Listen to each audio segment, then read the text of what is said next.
All right, hello, seventh grade. This is Pasanato going over your close read assignment for Barrio Boy. The reason why I'm also recording this, in addition to doing it live, is because whenever you see an assignment that says close read, this is a test. So, in case you missed our live session, I want to make sure that you're able to go over this, before you attempt your test. So with that, let's first check out our notes. Complete your annotations and refer to my video in classroom if you missed this, which if you're viewing this, you're probably in this case, before attempting the close read. They will be your best assistants for the test.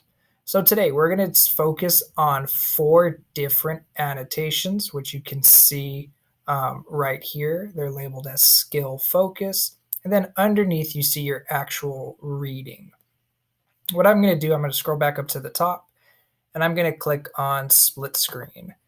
I recommend you do this too. It just makes it easier where on the left hand side, I'm able to see those annotations again. And then on the right hand side, I'm able to see the actual test. So today we do want annotation on because that is our goal. Also, we'll turn on numbers. That way it's easier for us to find which specific paragraphs we need to go and refer to. So with that, let's check out skill focus number 1, our first annotation. As we reread the excerpt from Barrio Boy, remember that like most authors, Galarza never explicitly states the central ideas. Already I'm picking up ideas, so there's multiple ones. And in this case, for all the central ideas of this text, they're never told to us. It's never explicitly, directly, or precisely stated. So because of this, we're going to have to figure it out on our own. Instead, it is up to the reader to infer, big word, to guess the central ideas by drawing inferences from what is stated directly in the text. Reread paragraph 17. What details in the paragraph support the opening sentence? At Lincoln, making us into Americans did not mean scrubbing away what made us originally foreign. Use the annotation tool to jot down notes about how this sentence might state a central idea. Okay, so they're already telling us one of the central ideas at Lincoln, making us into Americans did not mean scrubbing away what made us originally foreign. So with that, I'm going to scroll to 17 and I want to find that sentence because they're telling us, hey, this is possibly one central idea. It is our very first sentence. Now what I'm going to do, I am going to click and drag, and we have our highlight open. Perfect. So we're in the annotation mode. I'm going to keep the color yellow for right now, and I'll do everything in number 1 in yellow. So I'm going to add my note. Use the annotation tool to jot down notes about how this sentence might state a central idea. Well, I'm going to say central idea number 1, or one possible central idea. And I'm just going to retype that sentence. At Lincoln School,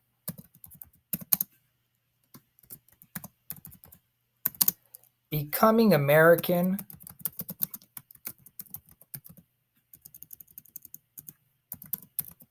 did not mean losing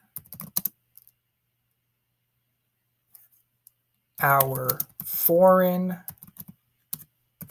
identity. And again, we're talking in the first person, so if you want to switch that up, that's fine too. If you want to say specifically, the students didn't lose their foreign identity, that's fine too. I'm kind of speaking from that first person where I am trying to be Ernesto. So my first note, at Lincoln School, becoming American did not mean losing our foreign identity.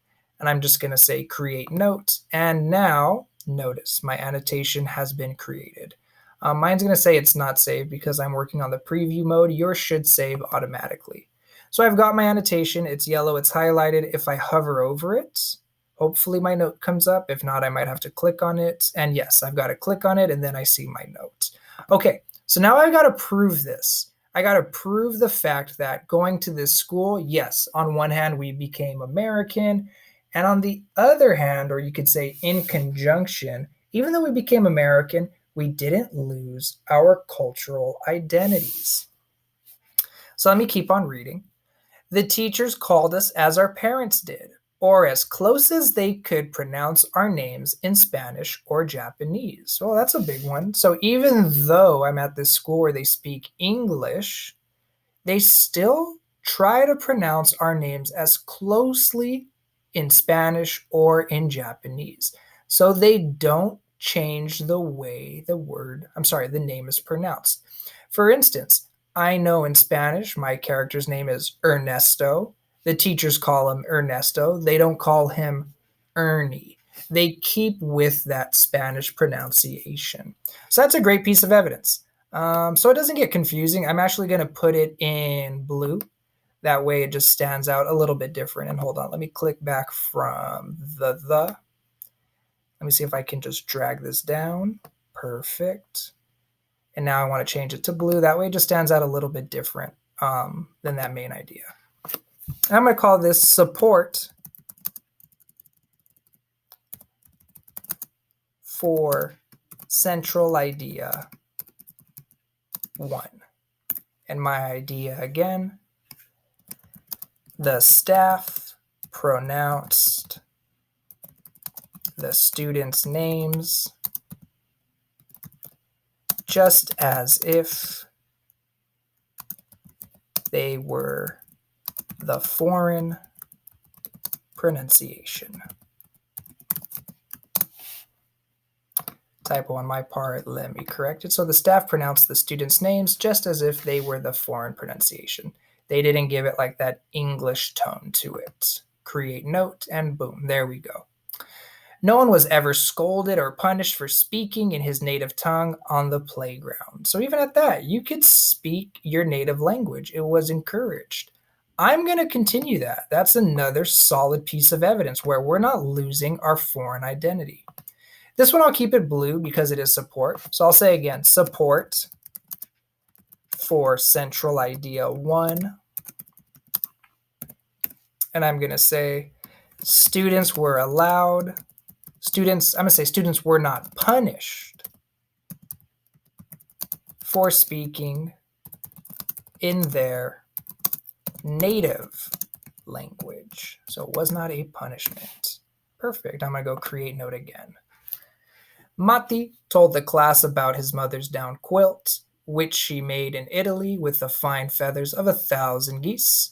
Encarnacion acted out how boys learn to fish in the Philippines.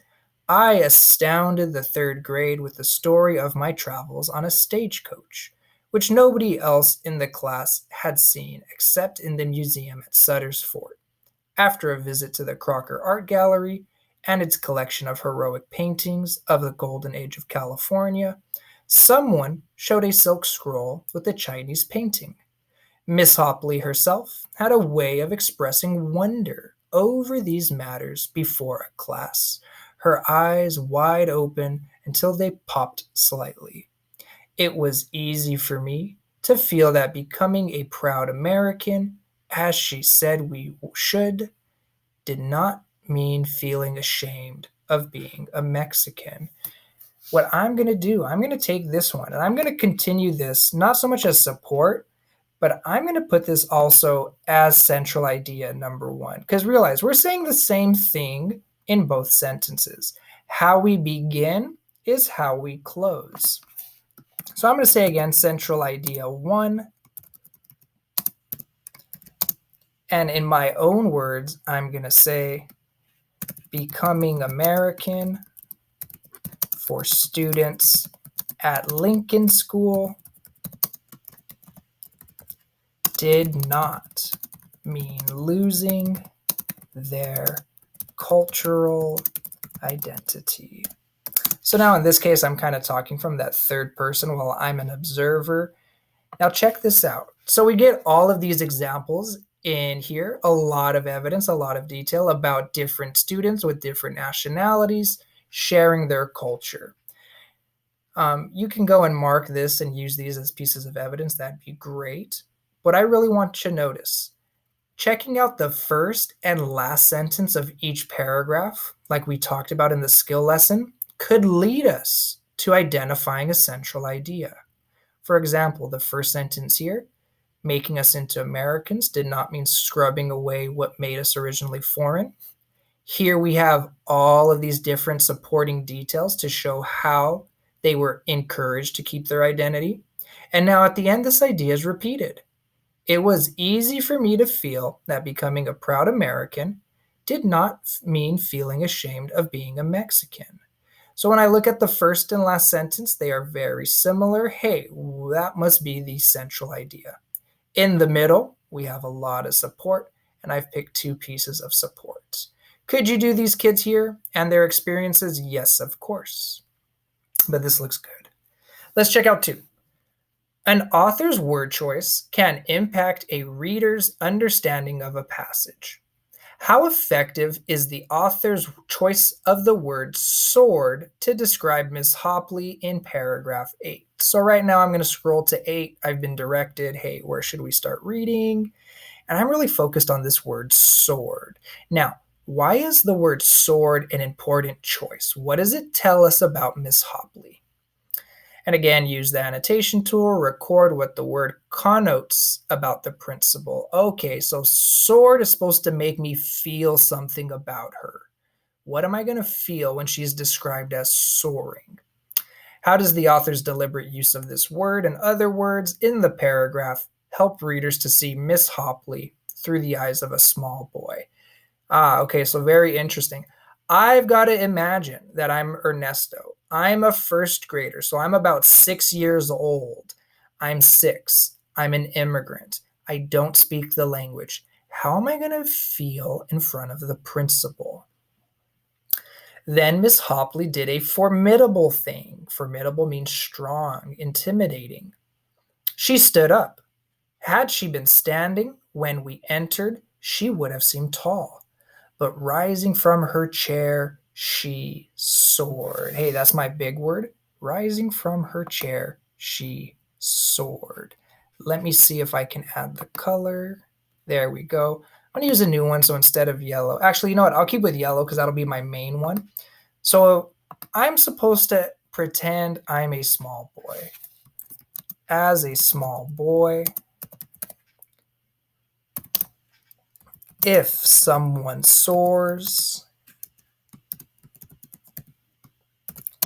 I would imagine them flying. And in this case, we're talking about her getting up from her chair. Miss Hopley flew up from her chair.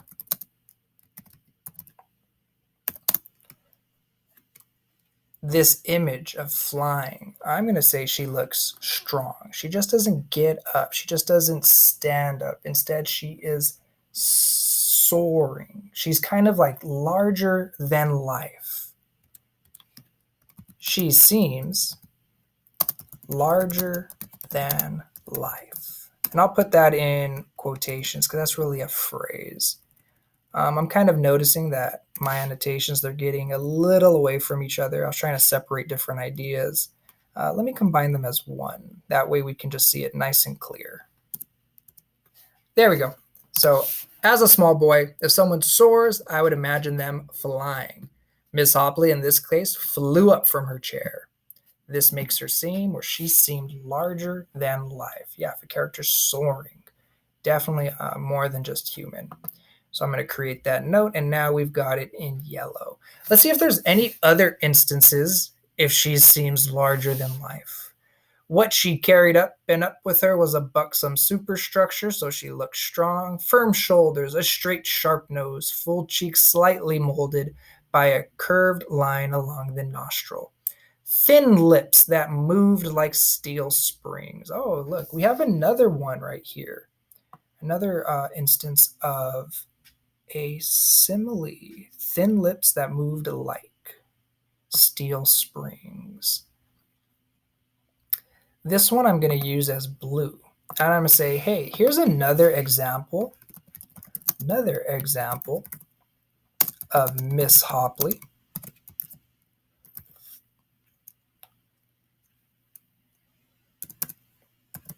appearing strong or larger than life.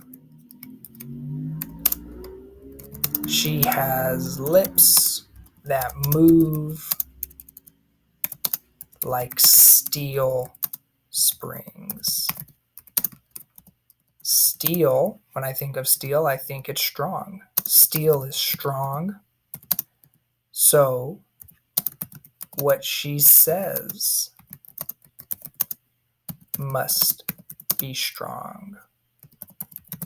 I'd also say how she speaks, maybe. So steel is strong. So what she says, what she says.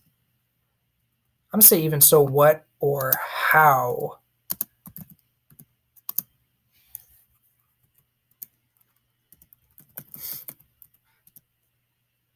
Sorry, little typos on mine. So what or how she says / speaks in that case then must be strong. Create notes. Perfect. Any final examples where we're seeing these kind of like larger than life, emotional and figurative language getting placed? So she soars, steel lips, high forehead topped by hair gathered in a bun.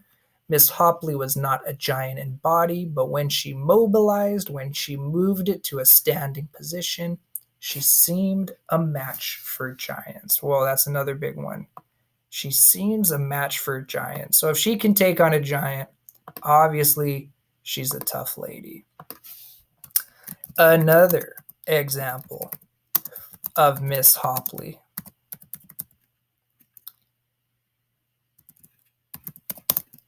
Appearing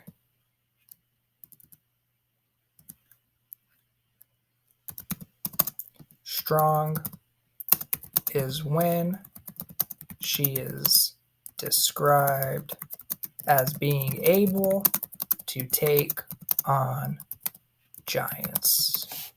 With that, I'm sorry, I got a couple typos here. I feel like I spelled Hopley correct. Yeah, it's just thinking it's a name. So another example of Miss Hopley appearing strong is when she is described as being able to take on giants. So yeah, a lot of imagery in this passage that shows how strong she is. And it's really set up with this word formidable, which we reviewed, which means to be seen as intimidating or to be seen as strong. And again, all from the eyes of what would a 6-year-old view her as being? Excellent. With that, let's move on to 3. In paragraph 16, Galarza recollects that the school was not so much a melting pot as a griddle where Miss Hopley and her helpers warmed knowledge into us and roasted racial hatred out of us. That is a very powerful metaphor. Yeah, it's even said right here. We always hear the idea of America kind of being a melting pot. He takes it a step further. He says it's not a melting pot. For us, it was a griddle.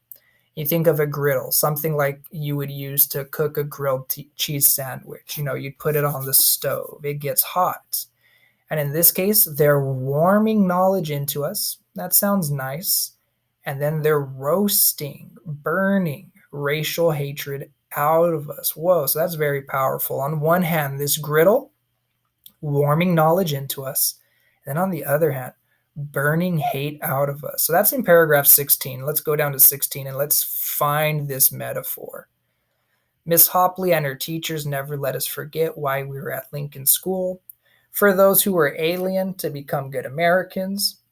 For those who were born so, to accept the rest of us. So hey, kind of like the purpose of the school. Off the school grounds, we traded the same insults we heard from our elders. On the playground, we were sure to be marched up to the principal's office for calling someone a wop, a chink, a dago, or a greaser. Okay, so these are definitely not nice words. Very aggressive words, ones we do not say. The school was not so much a melting pot as a griddle where Miss Hopley and her helpers warmed knowledge into us and roasted racial hatred out of us. So let's do that. Yeah, for sure. Let's annotate this. I'm going to take the whole sentence down, and because it's going to be our focus, I'm going to put it in yellow. The metaphor of the school being a griddle showed the reader that on one hand, the teachers warmed knowledge into the students, while on the other hand, they eliminated, I'll say burned, because yeah, they use roasted. They burned racist ideas out of them.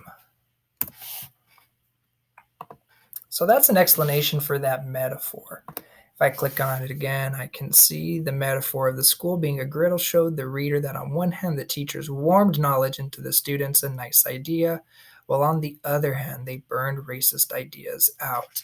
Now check it out. Do we get any examples of this? Yeah, for sure. Just before, on the playground, if we use racist words, racist name calling, we'd go straight to the principals. So let me put it in blue. If racist terms were used, students were sent to the principal. So it was not tolerated. Do we get any other ideas here? No, I'll take it as this. So yeah, it's a piece of evidence, and then we've got a solid example. Let's see, one final annotation to do. Let's check out number 4. Reread the first and last paragraph of the excerpt. Okay, so that was 17. We already read that. We heard the central idea at Lincoln School, making us into Americans. We didn't lose our identity. So we've got the central idea here. So we got to check out the first. How has Ernesto changed from the beginning of the selection to the end? Oh, okay. So he wasn't always like this. What was he before? Use the annotation tool to jot down the words and phrases that describe him early on and then later in the excerpt. Then use the annotation tool to write 2 central ideas that are developed over the course of the text. Okay, well, we've got one. Let's find a central idea then from the first paragraph. So we see how he is at the end. Let's check out our very first paragraph. The 2 of us walked south on 5th Street one morning to the corner of Q Street and turned right. Half of the block was occupied by the Lincoln School. It was a 3-story wooden building with 2 wings that gave it the shape of a double T, connected by a central hall. It was a new building, painted yellow, with a shingled roof that was not like the red tile of the school in Mazatlan. I noticed other differences, none of them very reassuring. So let's practice what we did that last time around. Let's look at the first and last sentence. 2 of us walked south on 5th Street one morning to the corner of Q Street and turned right. Okay, so they're walking somewhere. And when I just read this, I realized, oh, they're walking to the brand new school. This is Ernesto's first day of school. How does he feel? Let me check out the last one. I noticed other differences, none of them very reassuring. So hold on, let me make a big annotation here. The big thing he's noticing about his school, he notices differences, not similarities. Ernesto sees only differences and no similarities between his old school and new school. What gets even more, you can say, detailed, he tells us how he feels. He says right here, none of these differences, again, were very reassuring. On his first day of school, he is not assured. He is not a sure student. He's going to feel nervous or scared.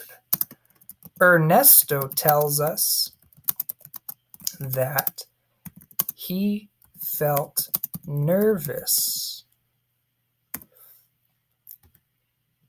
Now I got to come up with a central idea. Why is he so nervous? Well, again, he's a 6 year old kid going into his first day of first grade, doesn't speak the language, doesn't live in the country.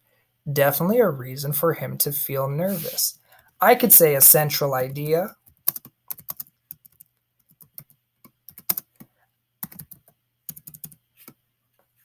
Students feel nervous on their first day of school. I can even throw in another central idea. I can get more specific.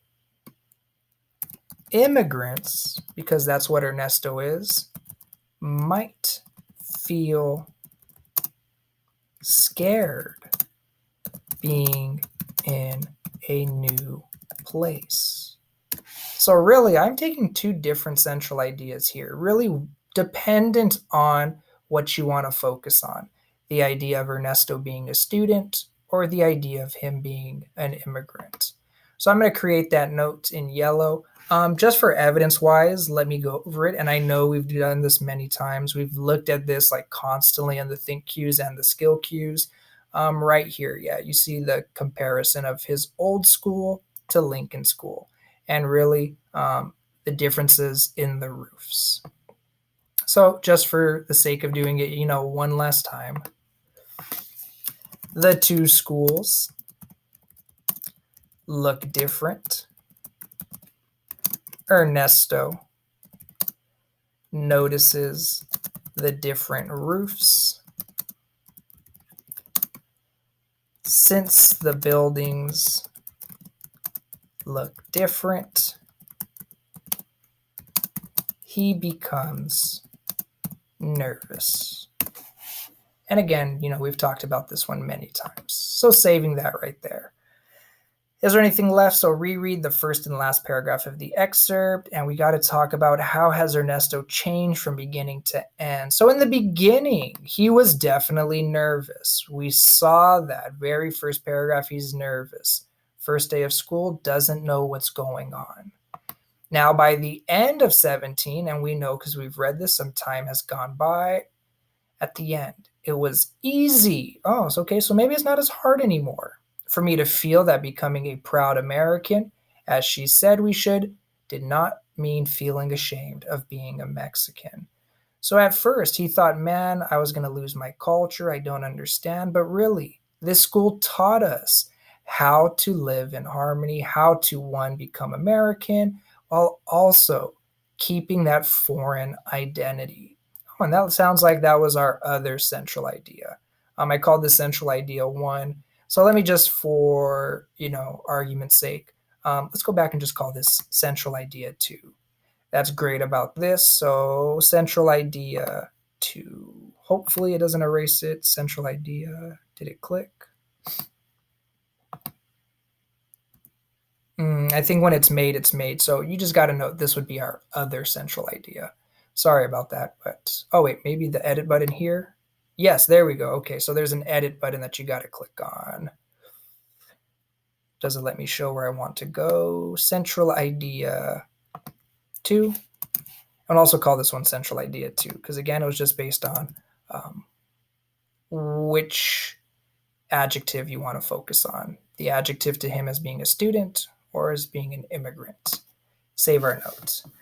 All right, so perfect. We've got all our annotations done. This looks good. Again, these are going to be the most helpful things you can do before your test. With that, let's click over to what your actual test is going to be. I'm going to close the split screen mode, and now I'm going to move over to the writing portion. Now, the writing portion, here's your prompt. What is the excerpt from Barrio Boy all about? How does Ernesto change from beginning to end? Hey, hint, hint, hint, and that sounds like annotation 4. Use your understanding of central or main idea to determine 2 central ideas that are developed over the course of the text. Then use the central ideas and the details that support them to write an objective summary of the text in your own words. Hey, this sounds like we talked about this in the skill lesson central idea. Some of you even define this as the discussion question.